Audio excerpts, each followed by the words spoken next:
South African businesses urged to prepare for stage 8 and grid collapse, while the Minister of Electricity says, well, if we have load shedding, there is no grid collapse.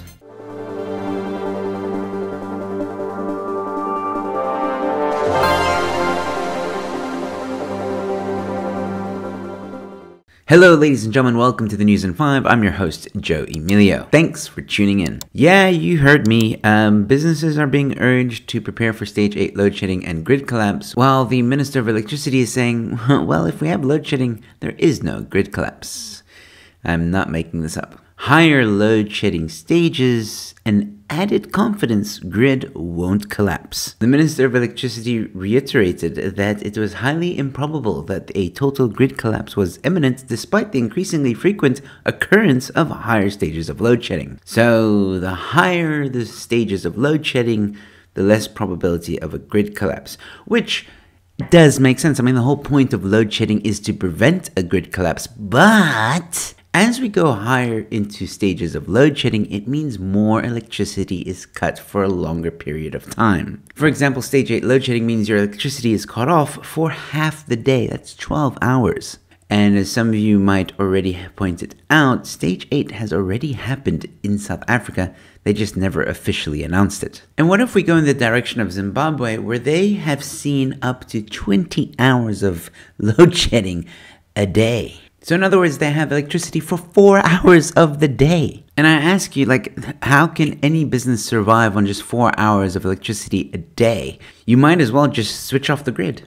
Are you insane? Now, I know. A total grid collapse would be horrible, ladies and gentlemen. The social unrest that would happen would be catastrophic. So I'm in no way promoting a grid collapse. I don't want it to happen, but I'm just saying, with higher levels of load shedding, is there really a difference? And the spin that the ANC is trying to put on this is ridiculous. I mean, it's like when that Eskom chairperson said we should celebrate stage 2 and stage 3 load shedding, or just celebrate load shedding in general. I think we must learn to do something else as well. In these periods, we must also celebrate the times when we've had lower levels of load shedding.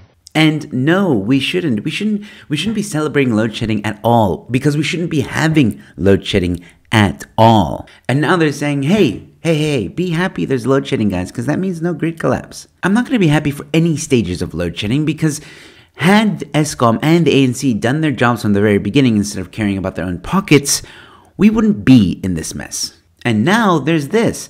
Businesses urged to plan for stage 8 load shedding and total grid collapse. The article mainly talks about how banks and the financial sector are preparing for the event of a total grid collapse, but in the same breath are saying, there's nothing really to worry about, because the event of a total grid collapse is highly unlikely. I'm sorry, this kind of reminds me of that meme. Yes, the protests are fiery, but peaceful.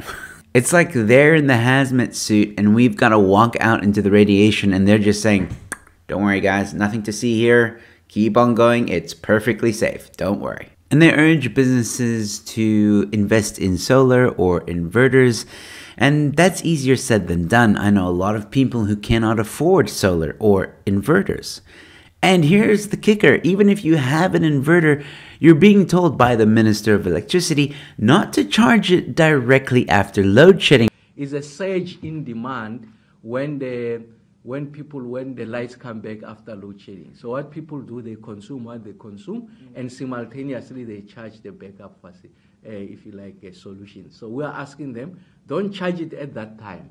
Charge it at night when demand is low, and then you are able to charge. But if there's only 6 hours of electricity, when the hell are you supposed to charge it? Because depending on how many batteries you have for that inverter, you might need 6 hours to charge it. Lastly, it worries me that the corporate media is talking about grid collapse at this point. I mean, they're talking about it more frequently, which makes me worry. Should the day come where stage 10, for example, is implemented, a lot of people might be going like, well, at least there's no grid collapse. Like, things could always be worse, and we should be happy that it's not worse. But here's the thing, ladies and gentlemen, we should not be happy about this at all. It doesn't matter what stage we're on, whether it's stage 1 or stage 20, where they shut off the sun. We should not be accepting this at all. But let me know your thoughts in the comment section below, ladies and gentlemen. And if you enjoyed this video, you might enjoy these videos. Leave a like and share the video far and wide. Don't forget to also subscribe to the channel. I've got more content coming your way. And with that being said, ladies and gentlemen, stay safe, be kind to one another, and I'll see you at the next one. Cheers.